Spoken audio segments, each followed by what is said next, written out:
Give it up. It's comedian Adam Hess, everyone.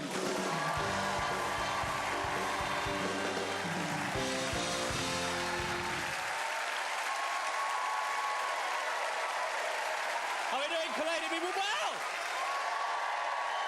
Very good. This is exciting, isn't it? So I'll just tell you a bit about myself. I had sushi for lunch yesterday, but nobody saw, so it was a waste of money.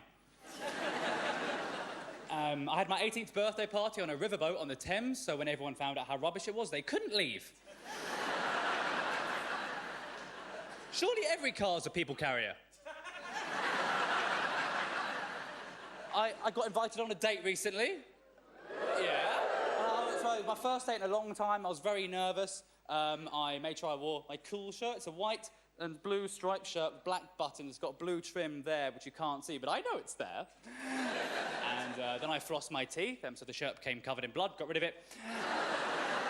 And I also shaved off my massive beard, because I found out that when girls say they find men with beards sexy, what they really mean is they find sexy men with beards sexy. Yeah, and I made sure to have my move ready in my head, my backup plan, which is that whenever I'm on a date, I always say to the person they've got an amazing laugh to trick them into thinking they've been laughing a lot. And I was all excited for the date. I got the train to the date, got on the train, it was like rush hour, and it was a very busy train. But what I didn't notice, I was standing near the door like that. The train doors had shut on the back of my jacket. I didn't know that, so when it came up to my stop, which was the next stop, it was the doors opposite that opened.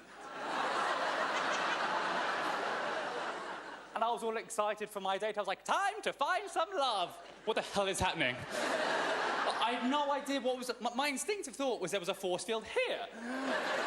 I didn't know what... I worked out what had happened, and I thought, OK, I've got 5 seconds to work out what do I do. Do I unzip my jacket, leave it there, leave? Or do I now live on the train? I got to the date, I was very late, and we went bowling on this date. Now, I wouldn't recommend going bowling on a date because the second game of bowling is never fun. It's too much bowling. I paid for the lane hire and the shoe hire because I'm a gentleman. I got a size 11 shoe because I'm an 8. And we went to our bowling bit. I didn't like the fact that the heaviest ball that we were assigned had the smallest finger holes. I was thinking, what sort of a creature?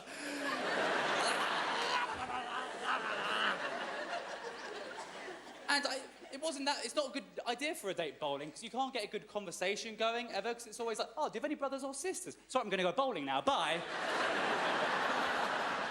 And I was self-conscious about my body language, because obviously when you bowl, the person's looking at you, so I was trying to look natural, but obviously you can't look natural when you're trying to look natural. It's like, you know, when the doctor says to you, OK, now breathe normally.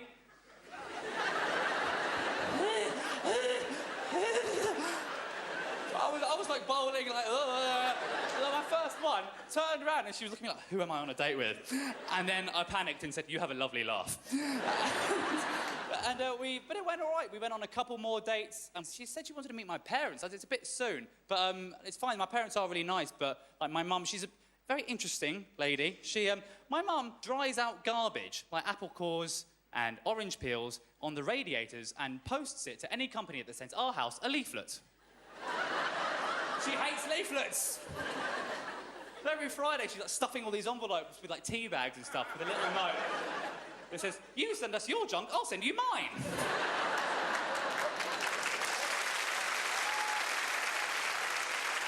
And she's a very religious woman as well. My mum, she's Christian, and she used to get really angry at me if I didn't ever want to come to church with her. And I remember on one Sunday morning, she said, come on, Adam, time for church. And I said, no, I'm playing my PlayStation. And she said, no, you're coming with us. And she turned off my PlayStation before I could save it. Yeah. So, as a punishment on Mrs. Mother, when we got back from church, I secretly went to the fridge, took out a salad my mum had made, microwaved it for 5 minutes and put it back in the fridge. I don't know why I did it. It shrunk, it turned black. And I saw my mum's face when she found it. And she was so confused. We got a new fridge.